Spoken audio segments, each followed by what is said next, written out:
فاطمہ بنت عمر بن عائز، نام یاد رکھتے جانا، شیبۃ الحمد دادا ہیں، ان کا آپس میں نکاح ہوتا ہے۔ سنو اپنے نبی کے اس تعارف کو، حیران ہو جاتا ہے انسان کہ رسالت مآب علیہ السلام کی آمد سے پہلے حضور پاک علیہ السلام کا جو خاندانی ایک اسٹیٹس ہے، رب کریم نے اس کو کتنا بارتبہ، با مقام اور با مرتبہ بنایا۔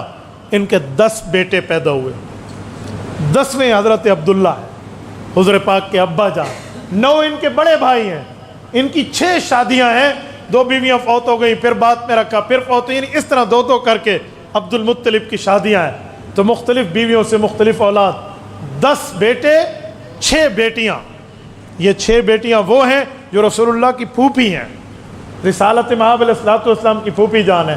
آپ علیہ السلام کی پھوپھیوں میں بھی حضرت ام حکیم بیضاء اور حضرت صفیہ، یہ 2 پھوپھیاں صحابیاں بھی ہیں اور مسلمان بھی ہیں۔ رسالت مآب علیہ السلام کے یہ والد کی بہنیں، گویا 16 اولادیں ہوئیں۔ ان نے جب شادی کی نا، اس رات دعا مانگی خانہ کعبہ کے پاس آ کر حضور کے دادا جان نے۔ سنو دعا کیا ہے، میرے مولا اگر تو مجھے 10 بچے دے نا، میں سب سے بڑی قربانی تیرے نام پہ کروں گا۔ لاہور کے غیوروں، سب سے بڑی قربانی پتہ ہے کیا ہوتی تھی؟ اپنے بیٹے کی گردن پہ چھری رکھ کے اللہ کے لیے ذبح کر دو، یہ اس زمانے کی قربانی ہوتی تھی۔ اسلام نے تو اسے ایکسیپٹ نہیں کیا، یہ بدلہ کیسے، یہی میں سنانے لگا ہوں کہ سب سے بڑی قربانی دوں گا یہی کہ ایک بیٹا ذبح کروں گا۔ رب نے 10 بیٹے دیے، جو مانگا وہی دیے، 6 بیٹیاں ملیں، اور جب 10 بیٹے پورے ہو گئے، بیٹے بڑے ہوئے، اپنے پاؤں پہ کھڑے ہوئے، جوان ہوئے، 10 سال 11-12 سال، حضرت عبداللہ آخری بیٹے، ان کی عمر اتنی تھی۔ ایک دن یوں بیٹھے تھے خانہ کعبہ میں اور اپنے 10 بیٹوں کو دیکھا، وہ چل رہے ہیں پھر رہے ہیں۔ اچانک اپنی منت یاد آئی، کیوں ہو آج تو میرا بیٹا اتنا چل پھر کے ہو گیا، اللہ سے وعدہ کیا تھا، لہٰذا وعدے کو پورا کرو، اب تو ایک کو ذبح کرنا ہے، کیا کروں؟ ان نے قرآن اندازی کی۔ ایک اس میں تفصیل ہے، میں شارٹ کر رہا ہوں۔ قرآن اندازی کی تو قرآن حضرت عبداللہ کے نام پہ نکلا، حضور پاک کے والد کے نام پہ۔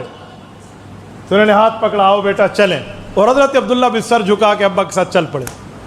رسول اللہ صلی اللہ علیہ وسلم کی جو پھوپھیاں ہیں نا، یعنی حضرت عبداللہ کی بہنیں، وہ رونے لگی۔ انہوں نے کہا ابا ہمارے چھوٹے بھیا کو نہ لے جائیں، یہ ہمارا چھوٹا بھائی ہے، اس کے نام پہ قرآن نکلا نا، ہم اسے نہیں لے جانے دیتی۔ روایات میں آتا ہے کہ حضرت صفیہ تھی اور ام حکیم بیضاء، لبنہ، عاتقہ، یہ مختلف نام ہے رسالت مآب علیہ السلام کی پھوپھیوں کے۔ انہوں نے اپنے سینے سے چپکا لیا اپنے بھائی کو، ابو ہاں میں نہیں جانے دے گی۔ بیٹیاں بیٹیاں ہوتی ہیں، باپ کی تو وہ کہتے ہیں نا ماں کے دل کا پیارا بیٹا ہوتا ہے اور باپ کے دل کی پیاری بیٹی ہوتی ہے اور بہن کے دل کا پیارا بھائی ہوتا ہے، تو رشتے ہیں۔ تو انہیں سینے سے چپکایا تو حضرت عبد المطلب کو ایک دفعہ اپنے فیصلے پہ غور کرنے کا وقت ملا کہ کیا کروں؟ کہا ایک بار پھر قرآن کر لیں۔ دوسری بار قرآن کیا، پھر حضرت عبداللہ کا نام، تیسری بار قرآن کیا، پھر حضرت عبداللہ کا نام۔ اب تو بیٹیوں کے ہاتھوں سے پکڑا اور تھوڑا کھینچنے لگے حضرت عبد المطلب۔ اتنے میں ایک خاتون کا فتویٰ گردش کرتا ہوا ان تک پہنچا تھا کچھ دنوں پہلے۔ وہ خاتون تورات اور انجیل کی عالمہ تھی، اگرچہ مکہ کی نہیں تھی۔ اس کا فتویٰ یہ تھا کہ اگر کسی جگہ بندہ اپنی منت پوری نہ کر سکے تو ایک طرف 10 اونٹ رکھے اور ایک طرف اپنی منت کرے، تو 10 اونٹ ذبح کر دے، وہ منت پوری ہو جائے گی۔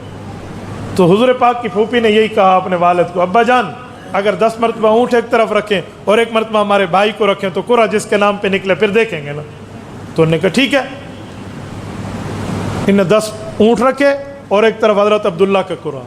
سنو، امام ابن سعد رحمہ اللہ طبقات میں لکھتے ہیں، سیرت ابن شام امام شام نے لکھا ہے، یہ مکمل سیرت کے واقعات ہیں۔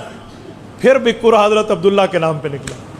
تو بیٹی کہنے لگی ابا جان ہمارے اونٹ بہت زیادہ ہیں، 10 اور بڑھا دیں، 20 کر دیں۔ پھر کرے قرآن 20 پہ اونٹ حضرت عبداللہ کے نام پہ قرآن، اونٹ 30 حضرت عبداللہ کے نام پہ۔ جب 10ویں مرتبہ قرآن اندازی ہوئی، ادھر اونٹ 100 ہو چکے تھے، تو قرآن اونٹوں کے نام نکلا۔ بہنوں کے وارے نہیں آ رہے ہو گئے، انہوں نے کہا ہمارا بھائی بچ گیا، ابا جی 100 اونٹ دے دیں، کیا پرابلم ہے؟ اس زمانے کا ایک اونٹ پتہ ہے کیا ہے؟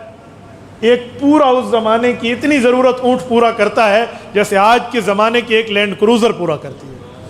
یہ اونٹ کو گدھا نہیں کہہ رہا، خچر نہیں کہہ رہا، گھوڑا نہیں کہہ رہا، اونٹ کہہ رہا ہوں، جو ریت کا جہاز ہوتا ہے۔ ریت میں جو یہ وہ ہوتا ہے نا بھاگنے کا مقابلہ، سباقہ جسے کہتے ہیں عربی میں، یہ اس میں اونٹ کے علاوہ کوئی جانور چل نہیں سکتا. اور اونٹ کے بہت سے اور بھی فوائد ہیں. 5 دن بھوکا رہے گا. وہ کہتے ہیں پتہ نہیں کوہان کو کوئی تراش کے اوپر سے پانی نکال لیتے ہیں. اونٹ کی ایک صفت یہ بھی ہے کہ کبھی اونٹ ریلیشن شپ اپنی ماں اور بہن سے نہیں کرتا جو عام جانوروں میں معاملات ہوتے ہیں. اونٹ میں بڑی صفات ہے. تو اگر میں اس اونٹ کی صفات پہ آپ کو بات کروں تو ایک علیحدہ ٹاپک ہے. 100 اونٹ اس زمانے کی 100 لینڈ کروزر کسی کو گفٹ دینا تھا. حضرت عبداللہ نے مانا، بیٹیوں کے نام پہ کہا جی بالکل صحیح ہے. 100 اونٹ ذبح کیے ہیں، حضرت عبداللہ بچے ہیں. یہ واقعہ کب پتہ چلا، کیسے پتہ چلا؟ مورخین نے لکھا ہے حضور پاک علیہ السلام خود تشریف فرما تھے. ایک بوڑھا دیہات سے آیا اور اللہ کے رسول سے بات کرتے ہوئے کہتے ہیں یا ابن الذبیحین، اے وہ بندے جن کے 2 والد کو ذبح ہونے کا مقام ملا ہے. صحابہ کہتے ہیں ہم حیران ہو گئے کہ ایک ذبح تو ہم نے سنا ہے حضرت اسماعیل علیہ السلام جن پر چھری رکھی، وہ خواب دیکھا، آپ کے ذہن میں ہے نا؟ اللہ نے اس کی جگہ دمبا دے دیا، وَفَدَيْنَاهُ بِذِبْحٍ عَظِيمٍ. ایک ذبح تو ہے، دوسرے کون ہے؟ تو کہتے ہیں آپ علیہ السلام نے اس کا مسئلہ حل کیا. جب وہ بوڑھا تشریف لے گیا تو ہم نے پوچھا یا رسول اللہ معمہ حل فرما دے، دوسرا ذبح کون ہے؟ تو اللہ کے رسول نے پوری اپنے گھر کی یہ بات سنا دی. تو یہ حضرت عبداللہ ہے.